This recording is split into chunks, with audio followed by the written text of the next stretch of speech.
welcome sa ating channel, Tess de la Cruz. At sa mga hindi pa po nakapag-subscribe, please subscribe sa aking channel. At pakiclick na po ang bell button para ma-notified kayo palagi pag ako ay may bagong upload. So ngayon, matagal-tagal tayong hindi nakapag-vlog.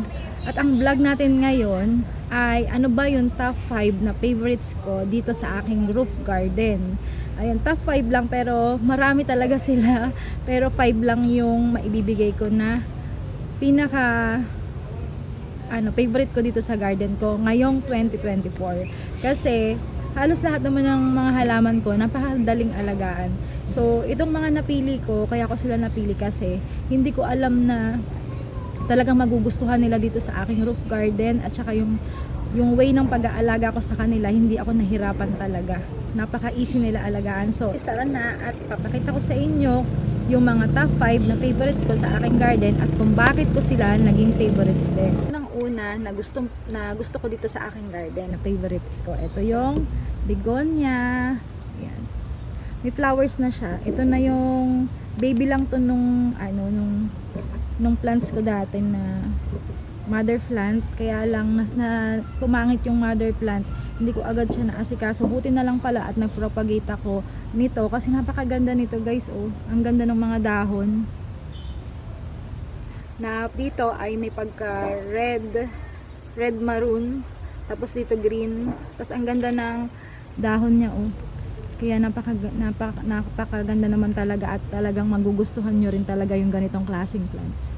Ayan, ang lagu-lago na niya at pwede na siyang mag-propagate. Hindi ko pa lang siya tinatanggal kasi ito yung pinakamalago ko na begonia dito sa aking garden. Tapos yung mga mother plant, inisa-isa ko na siyang tanggalin kasi katulad nito.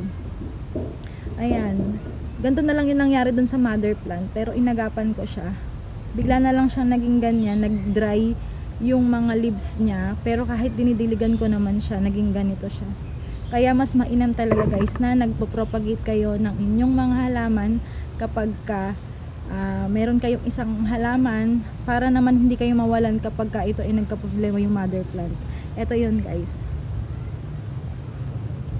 Ayan guys, oh, may flowers na nga siya. Na kulay pink yung flowers, kaya ang ganda-ganda din talaga. Yearly, nagpa-flowers tong begonia ko na to. Ito yung aking caladium na angel wings. Favorite ko to. Nakita ko to kay kay Miss Romaso. Kaya yun, nagustuhan ko siya doon nung pinakita niya to doon at naghanap talaga ako. Ayan guys, ang ganda-ganda. Ano na siya, ilan na siyang dahon? 3, 6, 7 na dahon. Kasi dati natanggal, nawala tatago to nalusaw siya yung mga dahon niya. Pero nung summer yun. Tapos ngayong tag-ulan, lumabas na ulit lahat ng mga leaves niya.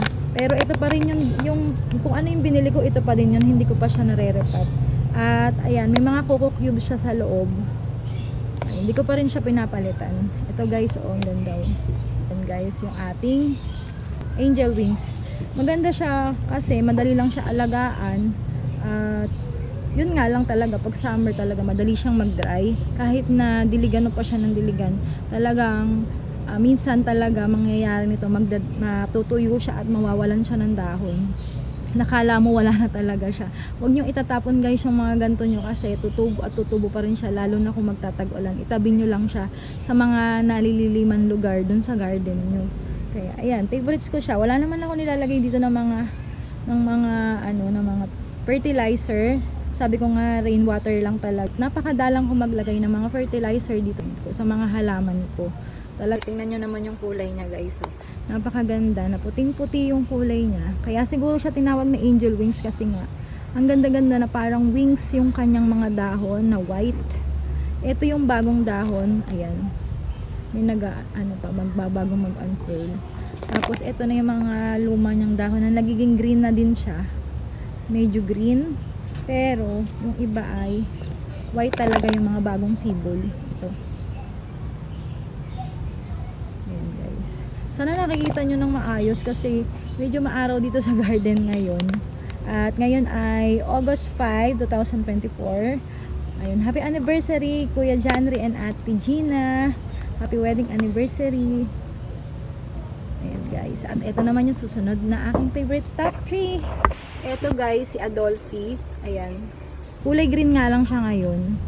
At medyo leggy na siya. Kasi nga nagtatag-ulan ngayon. So hindi maganda yung kulay nila ngayon kasi tag-ulan. Laging nauulan at nababasa. Pero pagdating ng November to January, ayan, maganda yung kulay nila talaga. Meron akong isang klase na eto, matagal na to sa akin eh. Ito talaga sa pot na to. So, 3 sanga, tapos may mga babies pa dito. Kaya talaga na medyo lalago na siguro siya. Iniingatan ko lang to na maputol kasi ang ganda-ganda niyang tignan. Lalagay ko lang siya doon para meron siyang ansal na para hindi siya maputol dito sa aking garden. Ayan guys, oh. Pero meron din akong nasa hang nito at napakaganda guys. Pakita ko sa inyo din. Ito guys. Ito guys, yung isang nakahang ko dito sa ganito. Ayan. Puro bato-bato yung mga ano niya, soil niya, oh. May halong mga bato, may mga halong pamis. Tapos ito, hindi nga lang dito nga lang bakante. Kasi may nakatanim dyan dati kaso namatay. Pero ito may mga natira pa. Ito yung merong succulent na may amoy siya eh.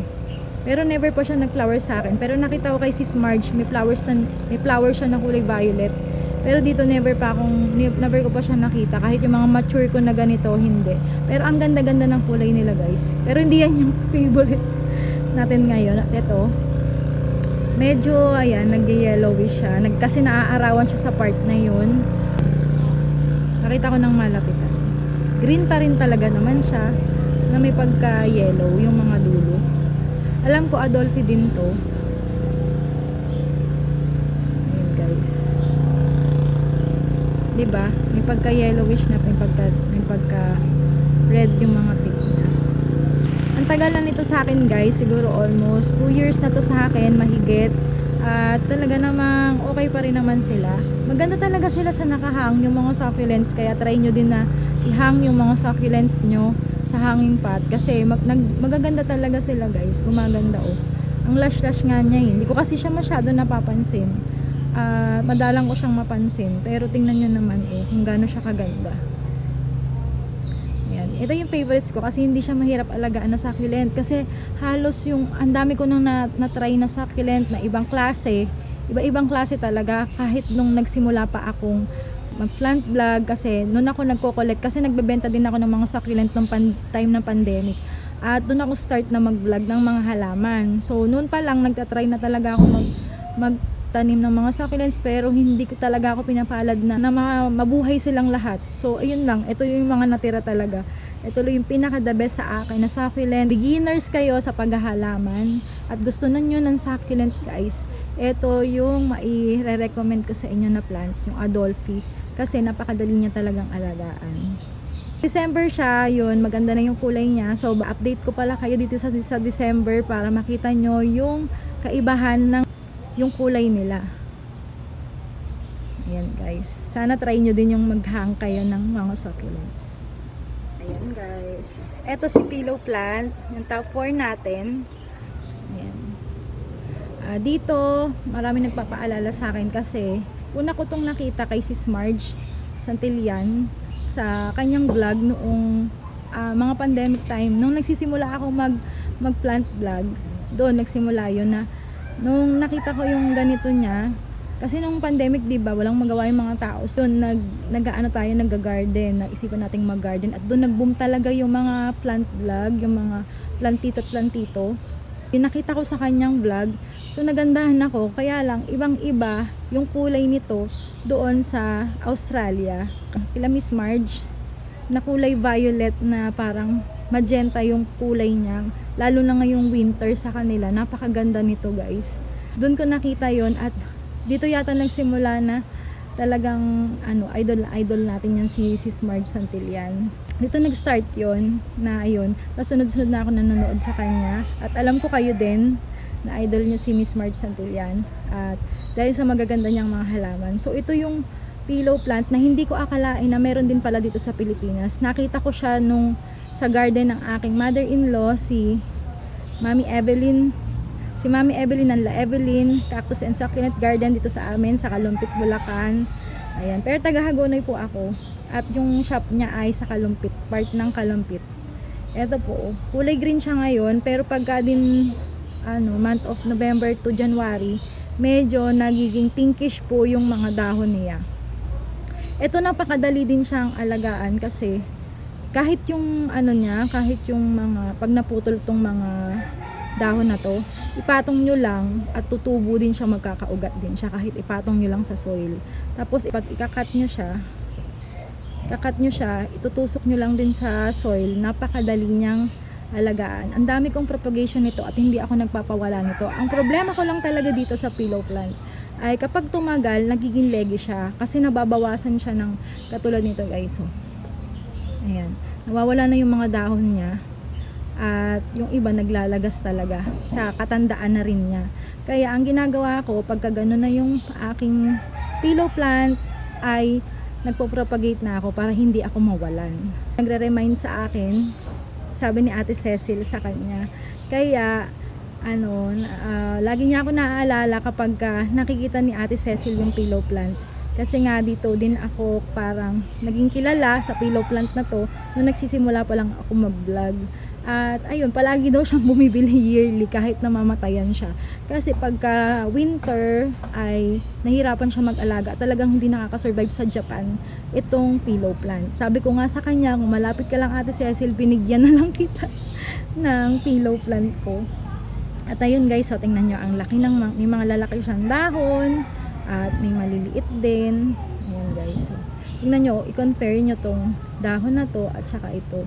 Maliliit to, maliit. Tapos ito yung isa, ang laki. Kaya yun guys, nakakatuwa. Sa kaprasong soil lang siya nakalagay din at nakahang siya. Meron din ako dito ng mga pillow plant na nasa vertical garden ko. Ito guys, pakita ko sa inyo. Ito guys, yung aking mga pillow plants nasa vertical part ng aking garden. Ayan, tatlong pot. Yan. Tapos, meron din ako dyan mga nakahang. Ito yung nakahang ko dito.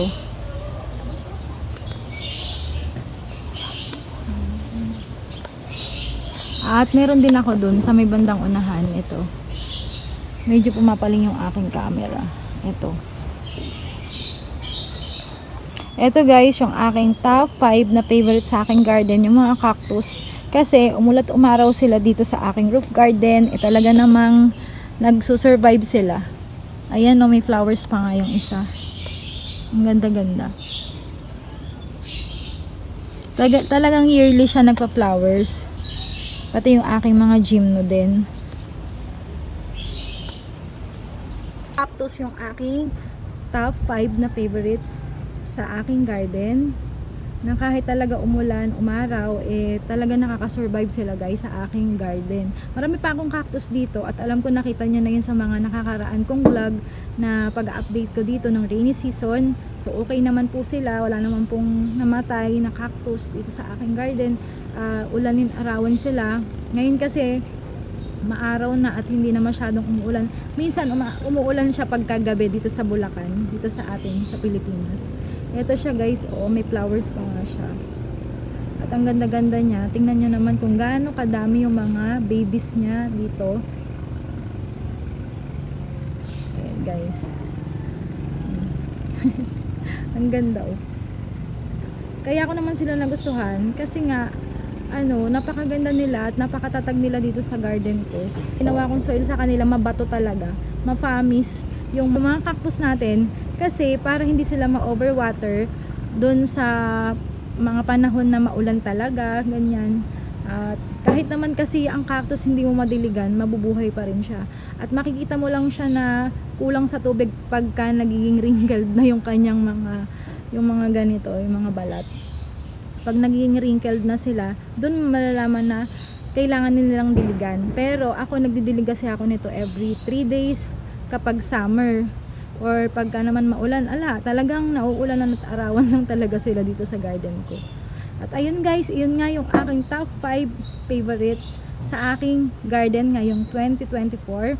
At sa mga bago po dyan, ako po ay roof garden dito sa Bulacan, sa Pilipinas. Sana po nag-enjoy po kayo ngayon sa aking vlog at paki-comment naman po kung ano yung mga top 5 favorites nyo din po sa inyong garden ngayong 2024. Ayun lang po ang aking vlog at magpapaalam na po ako. po. At palagi nyo pong tatandaan sana, always be happy because life is a blessing from God. See you sa aking next vlog. Bye-bye!